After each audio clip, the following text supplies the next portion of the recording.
En el nombre del Padre, y del Hijo, y del Espíritu Santo. Amén. Palabra de vida del Santo Evangelio según San Mateo, capítulo 19, versículos del 3 al 12. En aquel tiempo se acercaron a Jesús unos fariseos y para ponerle una trampa le preguntaron: ¿le está permitido al hombre divorciarse de su esposa por cualquier motivo? Jesús les respondió: ¿no han leído que el Creador desde un principio los hizo hombre y mujer?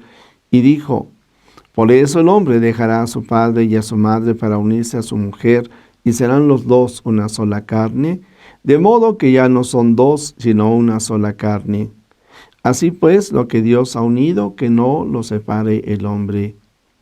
Pero ellos replicaron: entonces, ¿por qué ordenó Moisés que el esposo le diera a la mujer un acta de separación cuando se divorcia de ella? Jesús les contestó: por la dureza de su corazón. Moisés les permitió divorciarse de sus esposas, pero al principio no fue así. Y yo les declaro que quien quiera que se divorcie de su esposa, salvo el caso de que vivan en unión ilegítima y se case con otra, comete adulterio. Y el que se case con la divorciada también comete adulterio. Entonces le dijeron sus discípulos: si esa es la situación del hombre con respecto a su mujer, no conviene casarse. Pero Jesús les dijo: no todos comprenden esta enseñanza, sino aquellos a quienes se les ha concedido. Pues hay hombres que desde su nacimiento son incapaces para el matrimonio. Otros han sido mutilados por los hombres, y hay otros que han renunciado al matrimonio por el reino de los cielos. Que lo comprenda aquel que pueda comprenderlo. Palabra del Señor. Gloria a ti, Señor Jesús. Amigos, este pasaje tan conocido para cada uno de nosotros, en donde se toca el tema del divorcio, pues nos lleva a contemplar el proyecto de Dios, en donde incluso lo más importante que la discusión sobre si divorciados o no divorciados, si se vuelven a casar o no se vuelven a casar, es lo que el Señor Jesús está diciendo. No todos lo entienden, porque el mismo Señor ya lo había dicho: ustedes no creen en mí porque no me aman. El Señor sabe que no todos logran comprender ni vivir sus enseñanzas. Por eso es de que cada uno de nosotros nos abrimos al Espíritu de Dios y nos esforzamos en vivir de acuerdo al plan del Señor. Y en este caso, yo insisto, el texto bíblico en su conclusión no solamente se queda sobre el tema del matrimonio, sino que estará hablando que algunos por su nacimiento son incapaces de contraer el matrimonio. Hay algunos otros que los hombres los hacen, los seres humanos los hacen, los incapacitan, los invalidan para el matrimonio, pero también hay algunos que asimismo ofrecen su vida y no se casan. Bien, pues cualquiera de los que oímos todo esto podríamos entender que el Señor Jesús nos está hablando de esto que es la moral sexual y la moral sexual cristiana.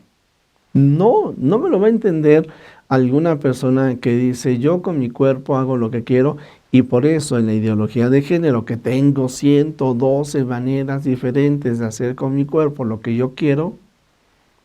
Es una gracia, querido amigo.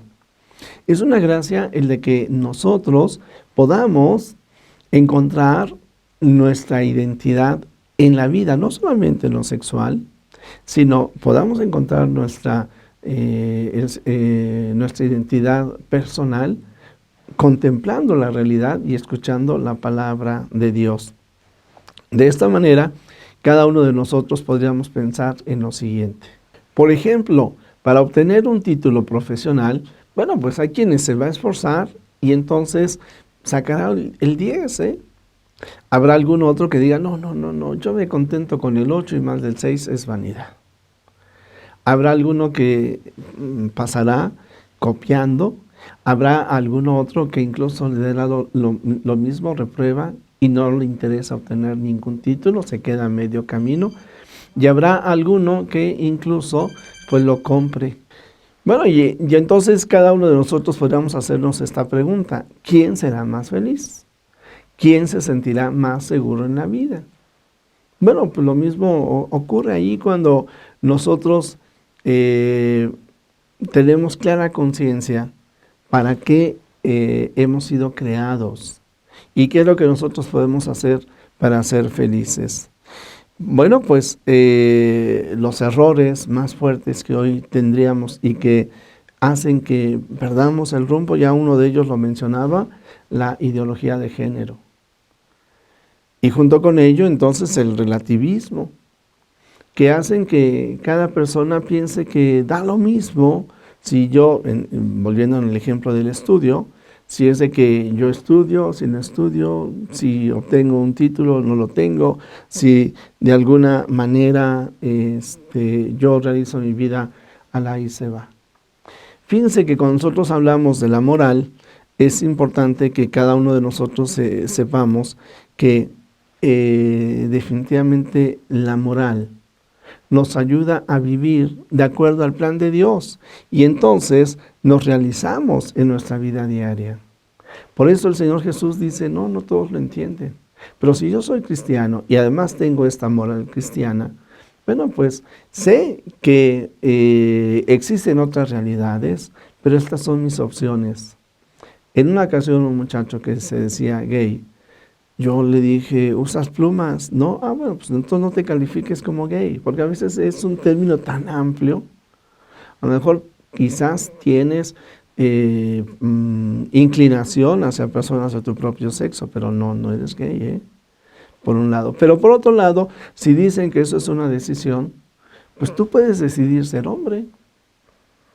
¿Por qué tienes que seguir los patrones del mundo? Y a mí me alegró porque fue una plática que tuvimos y días, como 1 o 2 meses después que nos volvimos a ver, él me dijo, padre, he decidido ser hombre. ¿Sí? La moral es conocer las normas que Dios nos da y entonces encauzar nuestra vida a través de ellas, no solamente para la gloria de Dios, sino sabiendo que en eso está nuestro mayor bien. Y si pensamos no solamente en moral, sino pensamos en la ética la podríamos definir como hacer el mayor bien posible y efectivamente evitar el mal. El que tenga oídos para oír, que oiga. El Señor Jesús, pues, nos invita a que nosotros hagamos elecciones en nuestra vida. Y para ello nos da su palabra y nos da la gracia de su Espíritu Santo. Jesús, que todos te conozcan y te amen, es la única recompensa que quiero. El Señor esté con ustedes. Y la bendición de Dios Todopoderoso, Padre, Hijo y Espíritu Santo, descienda sobre ti, te acompañe hoy y siempre.